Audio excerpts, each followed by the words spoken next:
Good morning, good morning, good morning. I am Nate Manahan, live from Indianapolis, Indiana, on another Monday morning, April 27th, 2020. We are in our quarantine, but we're seeing the end of the tunnel. Things are going to change. Places are starting to open up, and some aren't. But we're going to continue doing the high five, making conversation like what did we do this last weekend? The PPP is back. There's more money, and some of these big companies gave their money back. Hey, thanks. Could you put it in my back pocket?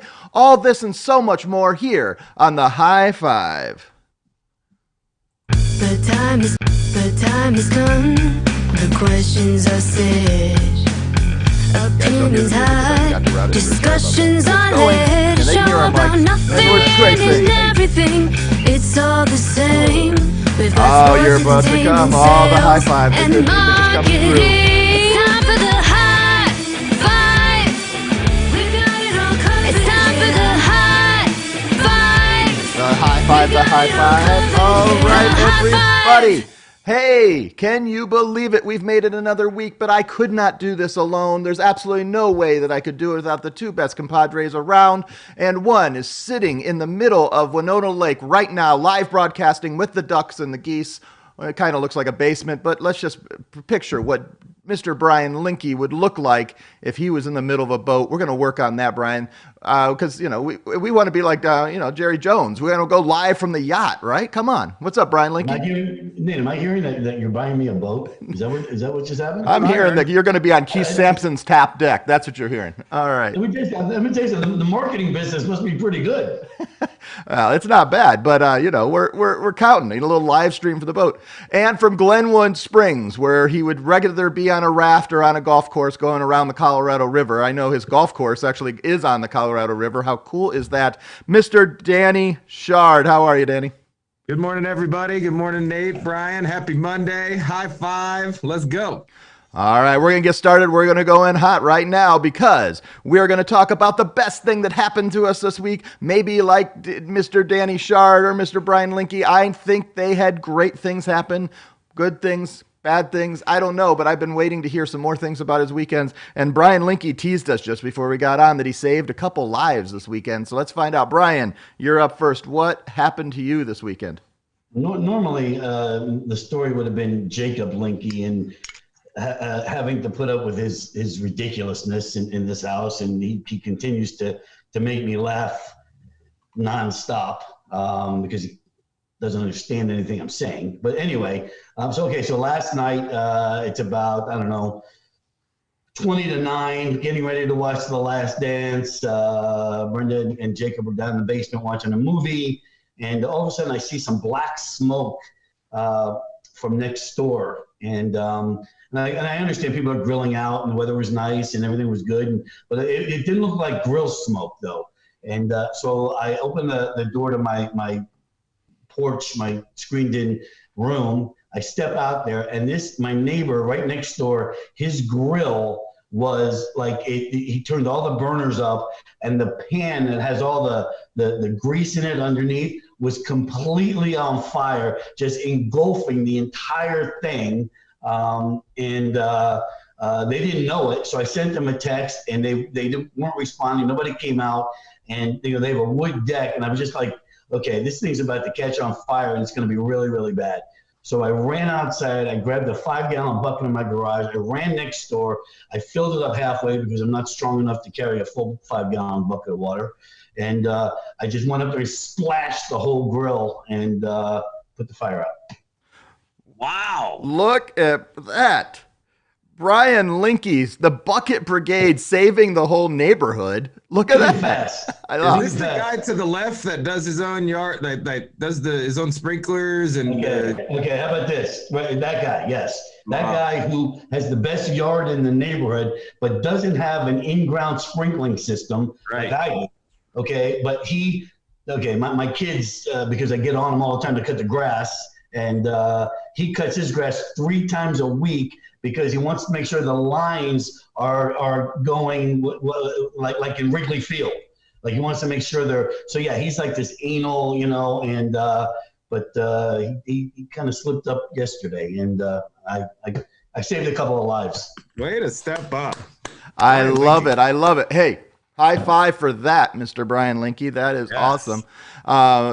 So that is paying attention and saving lives. So, Mr. Danny Shard in Glenwood Springs, how did things handle this weekend? Because I don't know what story you're going to tell. I know already one story I've heard. You guys are all dealing with fires, but I don't have anything that beats that. I wish he would have gone last, and had I known that was gonna be said, I would have jumped in and gone first immediately. So he had the last final say in there. But on mine, one of the good things that happened this weekend was at our golf course, we can now use golf carts. So got to play golf on a golf cart on Saturday, and got to go around Saturday evening with our little guy and let him run around the course and jump in the bunkers and do all that stuff. We also gave him the Rona cut, the buzz cut. So he's looking just like Dad now. And my wife's not too happy about it. well, hey, sometimes getting out in the golf, getting them back to a little regular life. And the thing, I never understood. I understood that like sitting next to each other in a golf cart, but golf carts aren't that hard to disinfect, are they? I mean, you just wipe them down and like spray them off, and they're disinfected. I didn't understand why people weren't using it. Was it just the manpower that it was taking to do that, or they just didn't want people riding together? What was the reasoning behind all the no golf carts? I don't know. It's a great question, because everybody could still use the shopping carts at the grocery store, but not the golf cart whenever they'd get out. But I think anything just to keep people away from each other.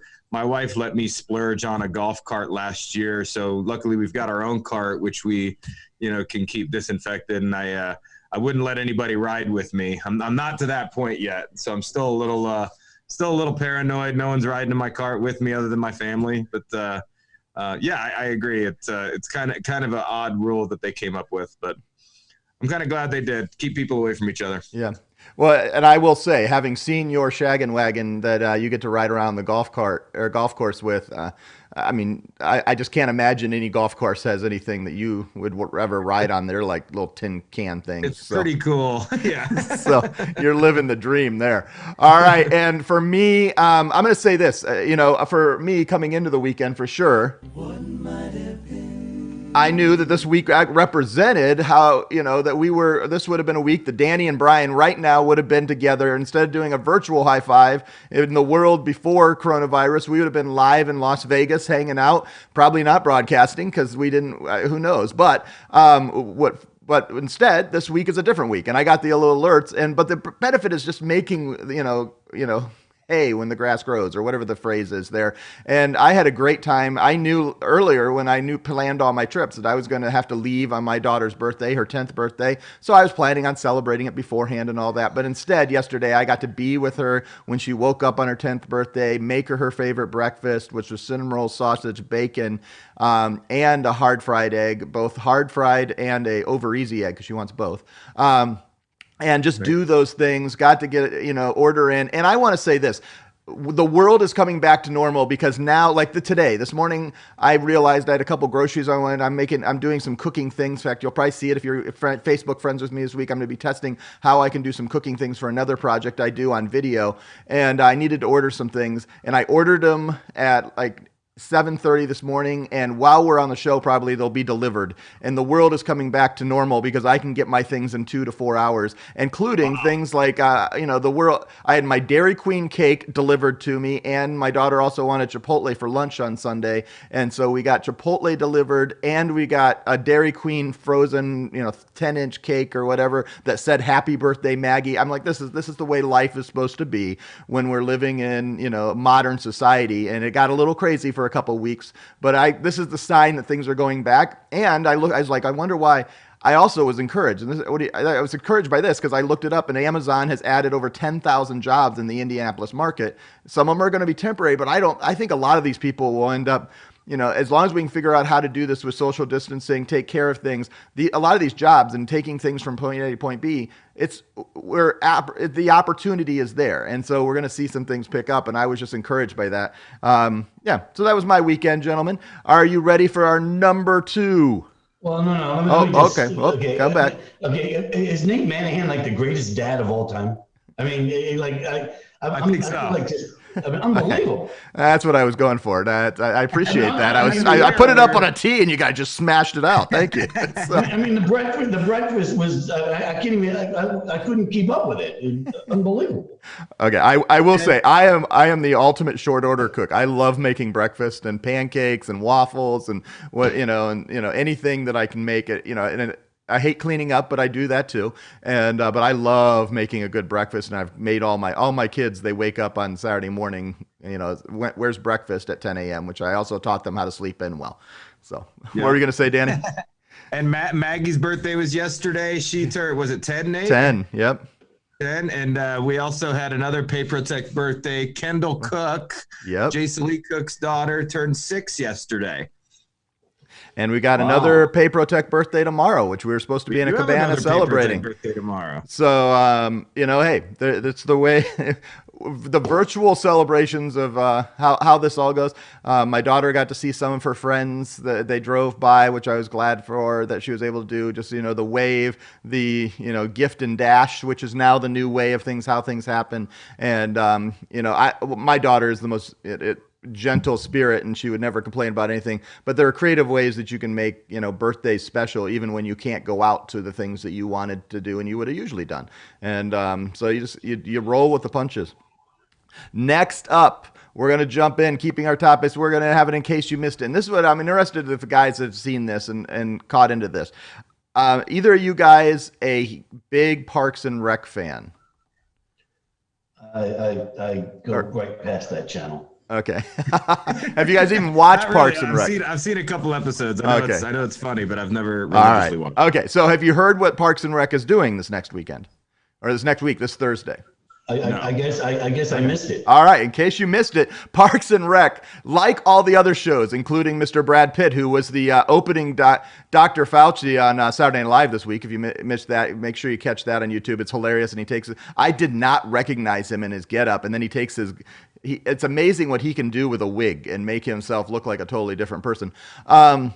But then this week, they're going to do a new coronavirus version, scripted, all filmed from their homes. The whole cast, from what we understand, is back and doing a special episode, 30-minute episode, reunion episode on Thursday, not live, but on NBC, because they're recording the pieces. And it's for those, Leslie Knope catching up with all of her friends who are around the world who are all quarantining. And to my knowledge, other than Saturday Night Live, but it's the first one where somebody's actually telling the story of what's happening and turning it into live drama. And I think we're going to see lots of documentaries about what's going on in this world. We're going to see lots of shows that tie this in, and when they have flashbacks back to the quarantine of coronavirus. But I thought, hey, this is awesome. And I just love when new things come in. I've shown the love of Parks and Rec to my 2 oldest kids. They love Parks and Rec. They're excited to watch it. There was a buzz on the internet, on Twitter, when that was announced this last week. And it's just Michael Schmurr and all that team who's built some wonderful shows around. If you haven't seen The Office, The Good Place, what else?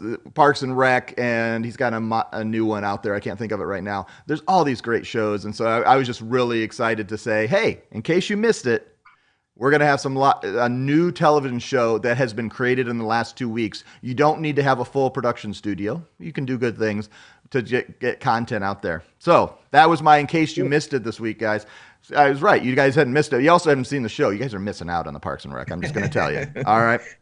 The only thing I was really looking forward to as far as TV was The Last Dance. So, all right, let's get it. Okay, I'm gonna say I did not watch the 4th episode. I got through the 3rd, and I fell asleep. I was sitting in my chair. Yes, I'm going to watch it tonight. I can't believe I fell asleep. Nick fell asleep. I didn't think he slept. I didn't think he slept. He's a vampire. Well, and then I woke up and did a little bit of work. So, and didn't come back. But yes, I sat down in the chair. That was my problem. I actually sat down like in my little reclining chair and sat down to watch it. And like last week when I watched it here in my little studio and wasn't traded, but I was sitting on I'm not sleeping on this chair very well.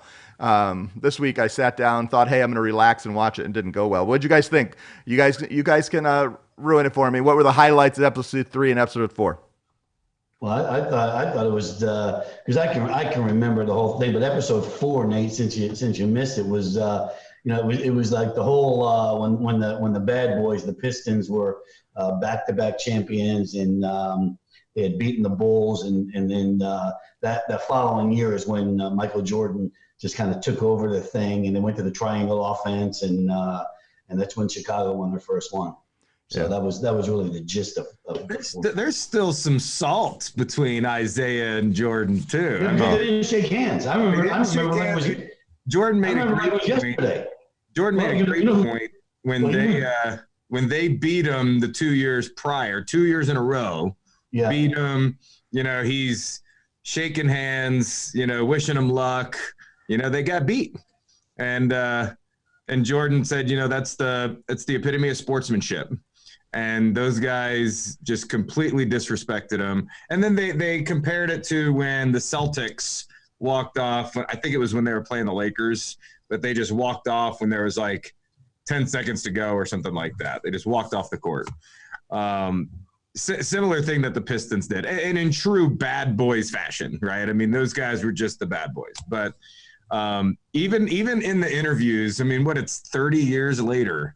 Michael was still, he was still irritated at it, and it showed in the interviews. The reason the Celtics walked off, though, is because the fans were going to storm the court for the Lakers. That's why they walked off. The Pistons walked off. Okay, they were. I believe it was It was in Detroit, and it was in Detroit. And they got trounced. They got worked. And the guy who did that, it wasn't Isaiah Thomas. Isaiah Thomas just followed. Bill Lambier was the guy who initiated it.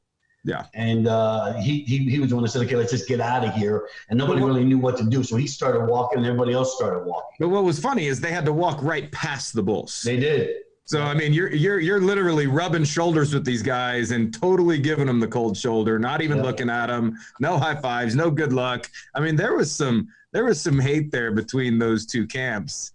And it's still prevalent in these interviews whenever you see these guys talking. So Dennis Rodman was on that Pistons. He was on the Pistons team. That's right. Right.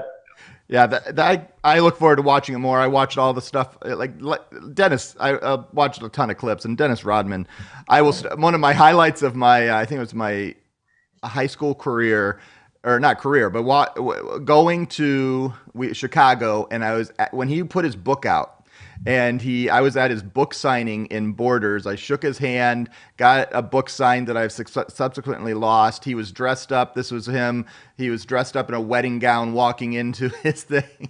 He was the show. And some of the stuff that I saw on him, it's good reminders of what was going on. Okay, let me ask you this. What other player could just leave in the middle of the season, go to Vegas? Go to Vegas for 3 days, right? Go to Vegas. Well, he said he was going to be gone for 2 days. He said 48 hours. 7. Yeah. Right? Who else can do that? Nobody. No, absolutely. There are very few people that can do that. Let me tell you something. Remember we said Whitney Houston, somebody we'd want to be in a limo with? I think Dennis Rodman trumps her. Absolutely. Oh. And by the way, Carmen Electra's on there too. who hasn't aged a bit. That's 20 years later, and she still looks like she's the exact same age. What work is going on there?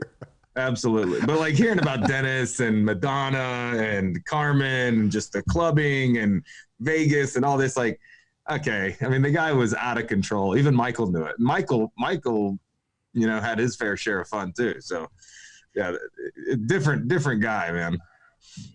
All right, on to our next topic. In the news, this could have been in case you missed it, the PPP is back in the news. They've refunded and signed back in. I think I should look this up. I think another $450 million to try to fund the small business and the paycheck protection program through the Small Business Administration. But the thing I wanted to bring up is one of the things that's happened is it's shown that how we incorporate in the U.S. is a different thing because, being what most of us, in order to do tax shelter, we're all conglomerating a grouping of small business because they defined a small business as 500 and less employees. Well, so many of these companies are incorporating multiple companies all under one shell, under one holding company, depending how they're structured, and they have multiple. And so they were eligible by the rule book to be able to get the money to get a loan out of the payroll protection program, including companies like this. I'm going to bring this up here. I have the guys won't be able to see it, but you guys are seeing. Here's a list from Forbes: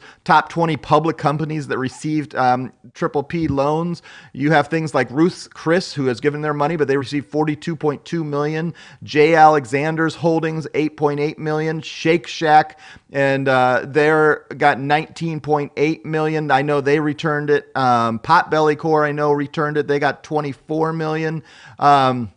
So we're seeing these people return their money. I was thinking with you guys, it's a different world. We just didn't know. And in fact, we're one of those conglomerates. Paprotech is owned by a holding company. We are our own LLC, and technically we could have gone, but then as the rule of the roll, and I actually don't even know what our holding company did. So full disclosure, I don't want to get myself in somebody questioning later.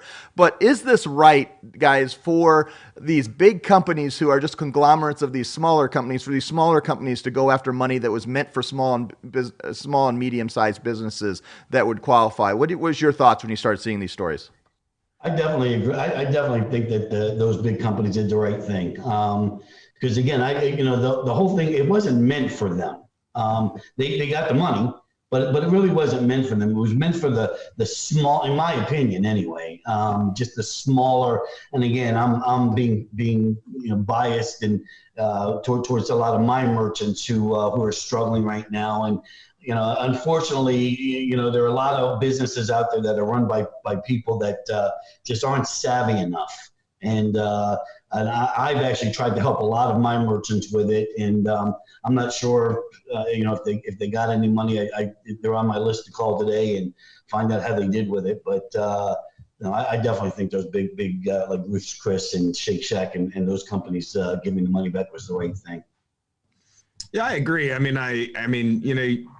what we got to remember too is like to create a bill like this, 484 billion, right? I mean, with a B. With a B. I think I was saying with an M earlier. I apologize. I was going, my little mind can't comprehend these trillions of dollars. But B. And I mean, just to get that, I know that there was some going back and forth as they were trying to put this together. That might even have delayed it a little bit as they were just trying to get on the same page.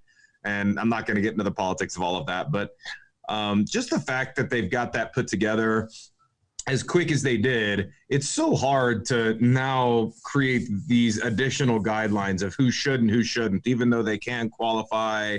I mean, you can't, right? And it comes down to these businesses that are doing the right thing. And I don't know, Nate, I'm sure there's a list somewhere of all the businesses of what they got and who gave what back and how they even gave it back, right? And who even knows how that all worked out. But, you're going to have some of these businesses that did the right thing, whether they could afford to or not, just because those are big numbers that you just mentioned. I heard 42 million, I think, for Ruth's Chris. I heard 19 million for another one. I mean, those are massive numbers. And you would think, at least as an outsider, naive to their financial situation, that they can afford it. They can make it without it, right? And if they're getting that amount of money, they don't need it. But the reality is that those businesses, are struggling as well to keep their doors open. It's just on a much bigger scale. But they have other ways of generating capital than taking money from a pot that's meant for these small or medium businesses around them. And I think that's really what this comes down to. Because like you said, Nate, a lot of these are part of these big groups, right? This is just one LLC in this massive group. And, that's how they're able to do it. But they're really not, they're not supposed to be in that group core. And I think a lot of those that gave it back did the right thing, because we heard of so many of these small businesses that didn't get it because they ran out of funding too quickly. And it's because companies like that, although they qualified, they took it. And, those are huge numbers to take away from small businesses. I mean, you're talking about other small businesses that are getting 100, 200, 300,000 or less. Some are getting 40,000, right? 50,000, which is plenty for them to keep their doors open for the next couple months while we get through this. But then these monsters getting $42 million, that's a lot of small businesses that didn't get that. So I think it's the right thing to do, but unfortunately, not all of them are going to do it. Well, and it shows, and I'll bring up this list again because one of the things Forbes did is here is they listed their annual revenue, annual profits, and cash equivalents on hand. And so I'll read this, guys, because I'm not sharing it over to you guys. So some of them, what's interesting, like a Ruth Chris has $5.6 million on hand. So obviously them getting a loan of $20 million to keep the payroll going and and making those commitments that they're going to keep the people on staff and not do layoffs and not do, they fit the nature and the, spirit of the law is let's keep people employed and keep money in. Now the question is, you don't want to give it to people who don't actually need it. And I don't, the rules were made so they could go and get it. So I don't, and then they chose to give it back after they got a lot of bad press. But you look at some of these companies who have 35 million, 100 million of cash and cash equivalents on hand. And then others who have 200,000. Here's one that has 200,000. This is, I can't read. USAP on the NASDAQ. I don't even know who that is, but they're struggling. A universal stainless and alloy product. So they didn't have a lot of cash on hand. So they're going to have to do layoffs. I understand the spirit of the law. Danny, I think they did the right thing. And the problem is when you rush laws like this together, you don't think through every possible scenario and any option for a business, they're going to find a way to get that money. And so the big guys did it so as much as the small. And so, Brian, I look forward, hopefully you'll be able to tell some of those stories because I know of a few companies. Danny shared about his wife's company and that they've been able to get some money in the past, and I know some other businesses that are doing it, learning those stories that of people who actually got it and are actually using those funds to keep us going and keep us rolling. It's an interesting thing. If you're a small and medium business and you haven't checked it out yet, welcome back up from under the rock that you were hiding under, and two, you've got to do it. And just like the big boys had to figure out a way to do it, and some of them were right and gave that money back because they didn't need it. And this was supposed to be the spirit of the law: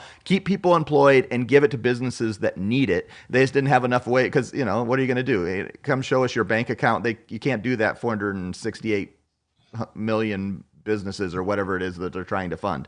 But I agree with you guys. It's something. It was an interesting story. And again, the government can't fix everything.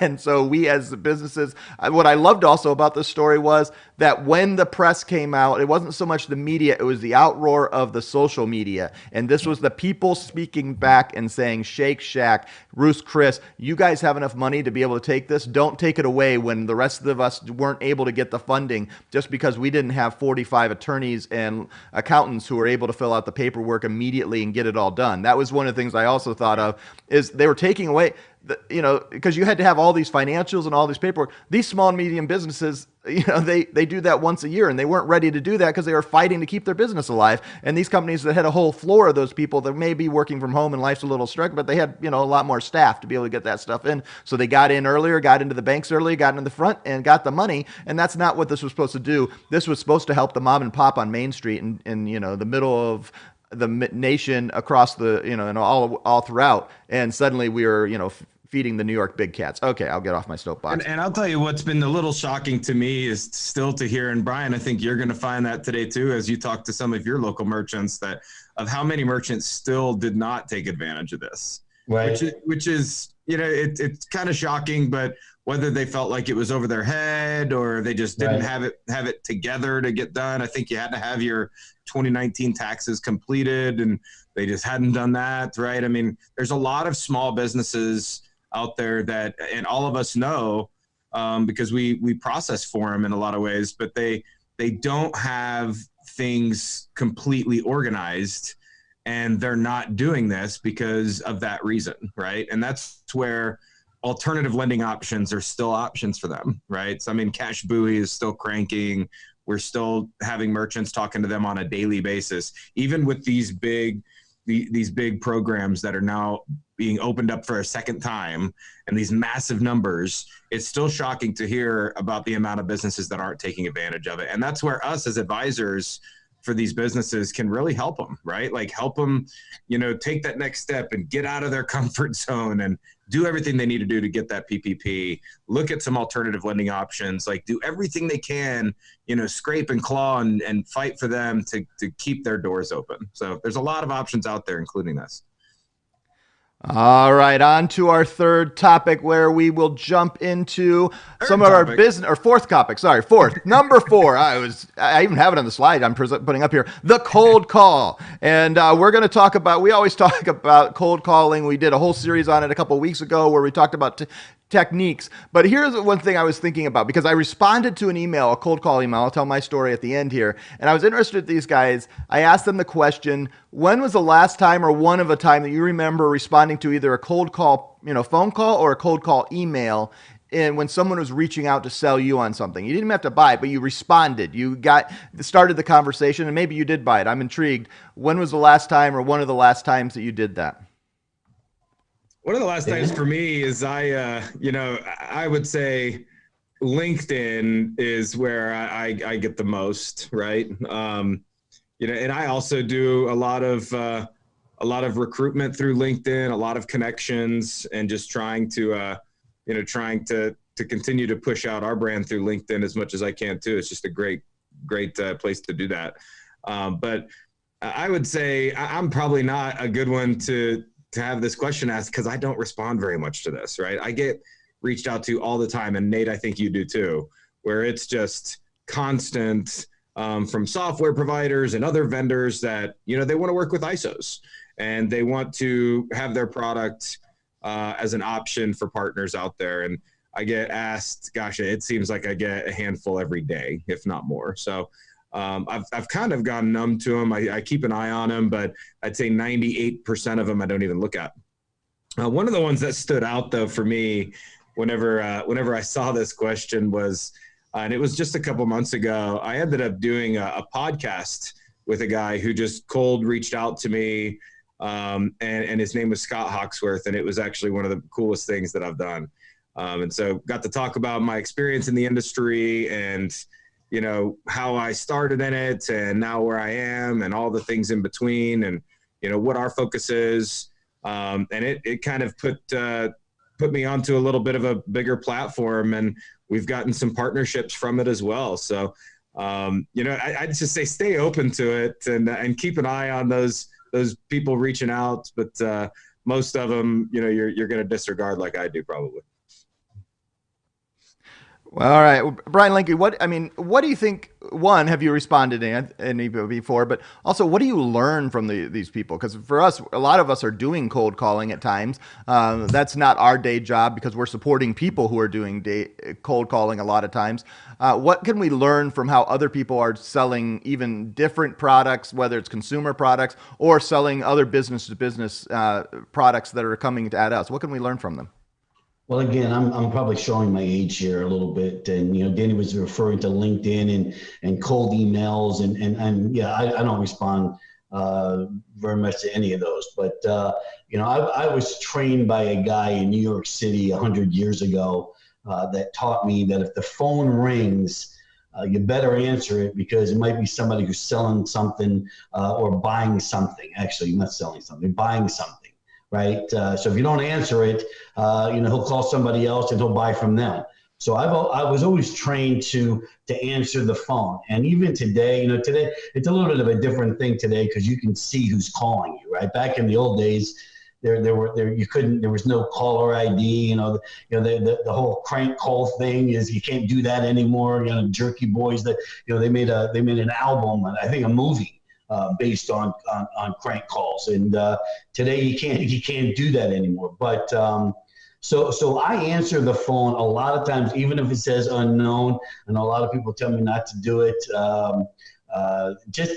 just for more than anything. And a lot of them, again, today are recordings, and as soon as I hear that, I hang up.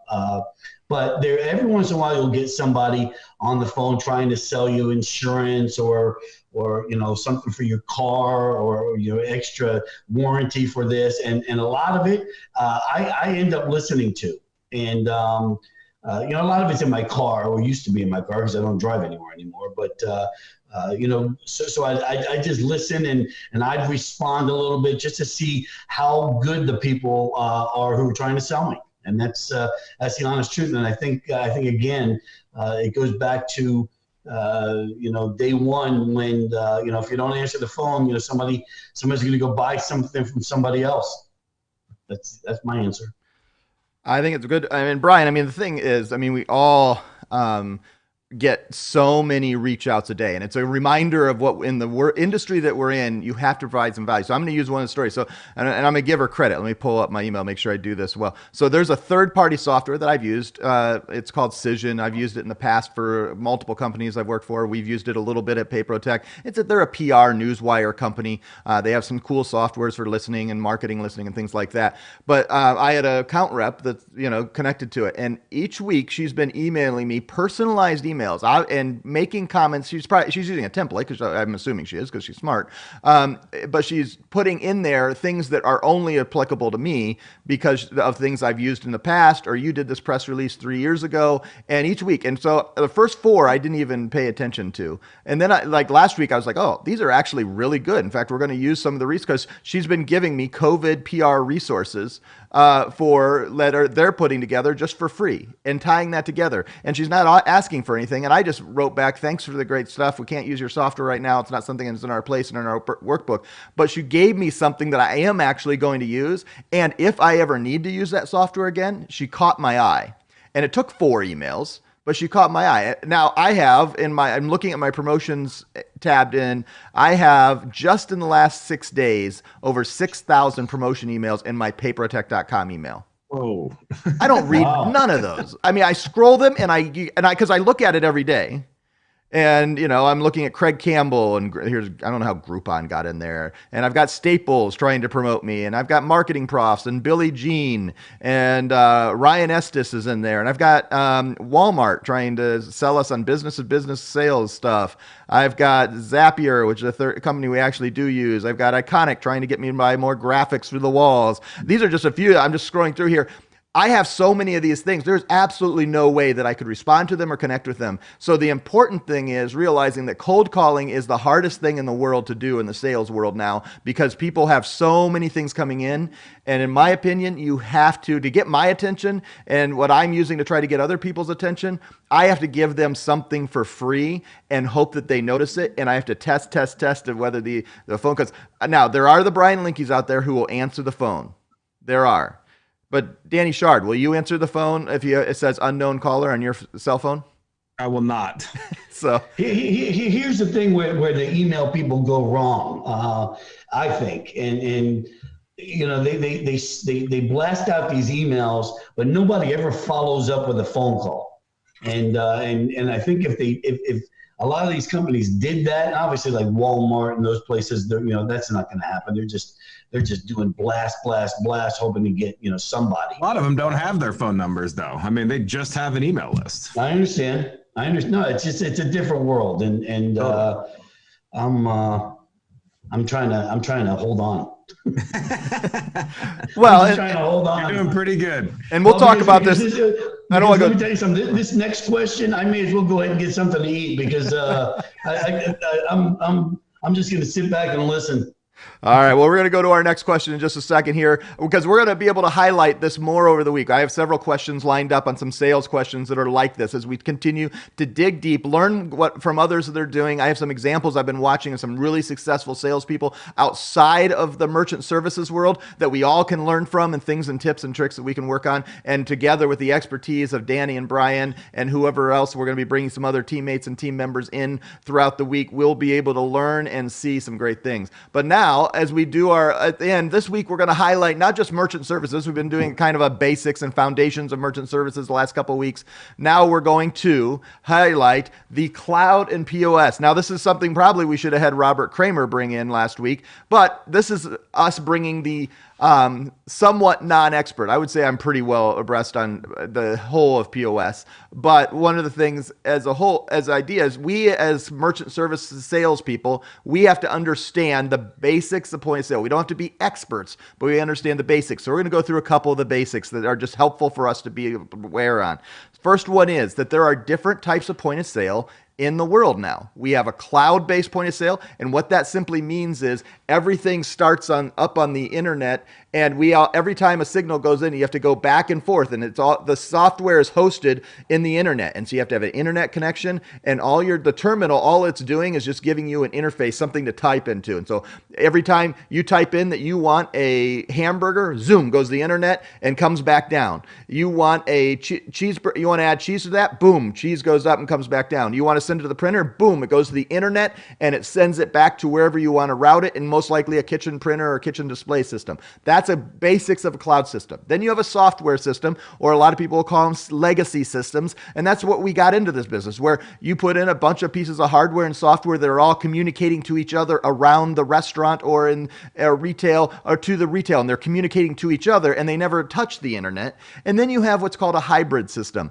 where they're communicating from terminal to terminal, from pieces of hardware to hardware, but they also are backing up every time up to the cloud, and you have to have the internet system. We have lots of systems that do this. We have software systems like Micros that are in our ecosystem, Hot Sauce that are in our ecosystem, software AST, which are all great software systems. We have great cloud systems like Paradise and Retail Cloud and Vend and Linga. And all these are important to know. But Brian Linky, you have sold cloud systems. Did you know how to explain what I just did?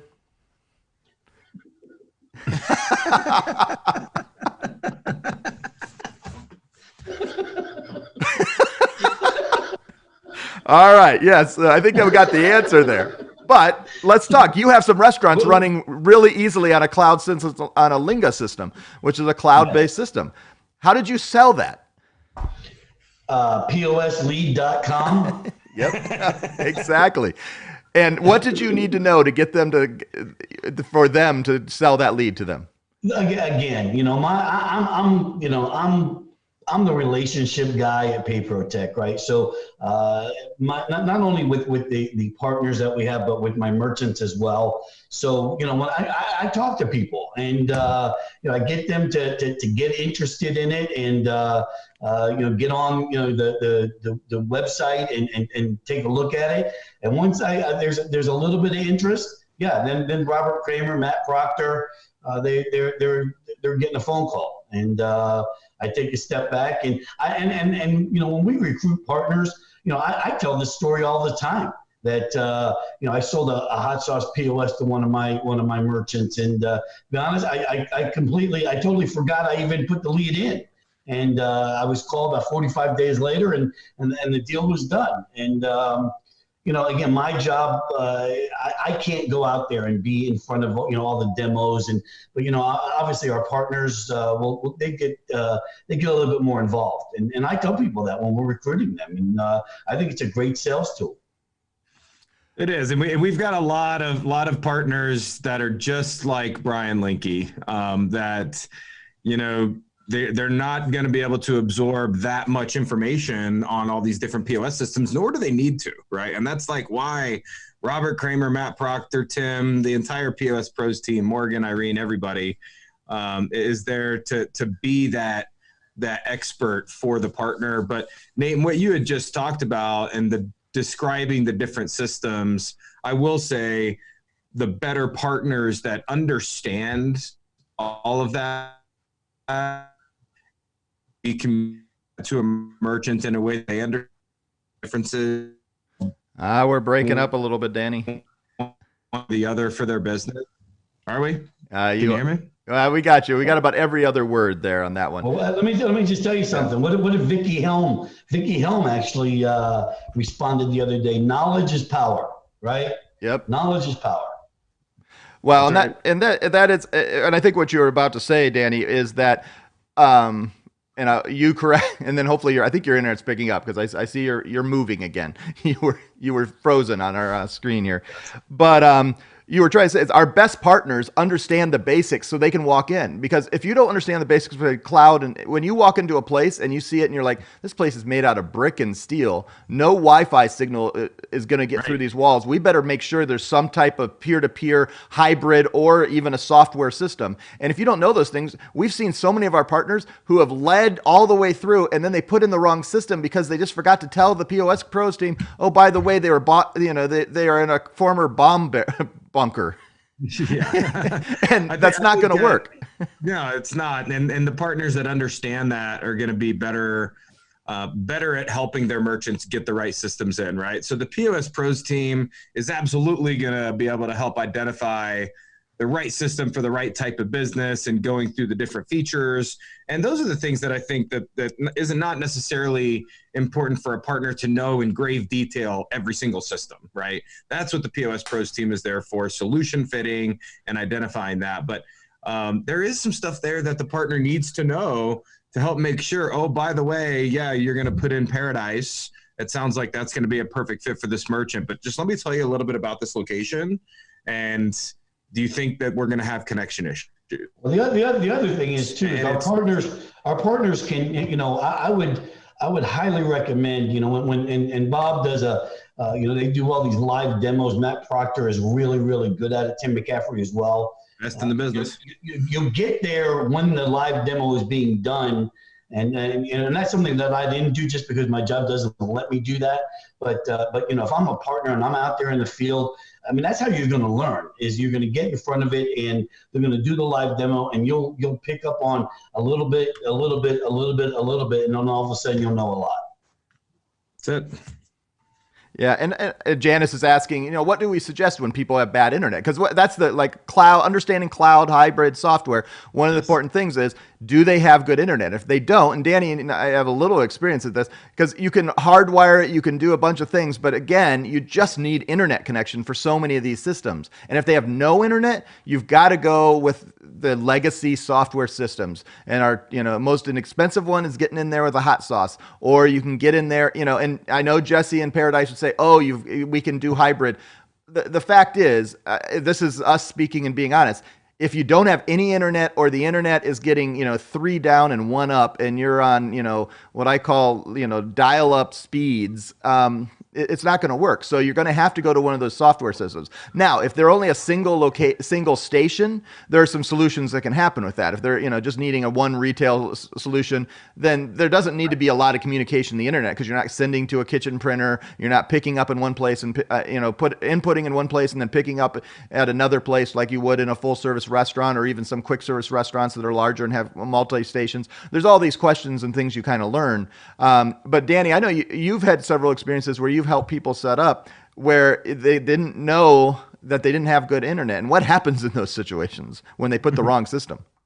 It's a challenge, and I mean, they start to experience orders not being sent to the bar, or not being sent to the kitchen, or, the stations talking to one another. So if you put an order in on station 3 and then go to station 1 to put in something else, that order might not reflect on that tab because the internet issues and they're not talking to one another. So, those are definitely the questions that I think is important for partners to ask, or just better identify whenever they're trying to set up a merchant. And like Brian said too, I mean, a lot of partners that we help in getting into selling point of sale is they don't have experience with it before, and they're a little intimidated by it. And so that's where the POS Pros team can bridge the gap.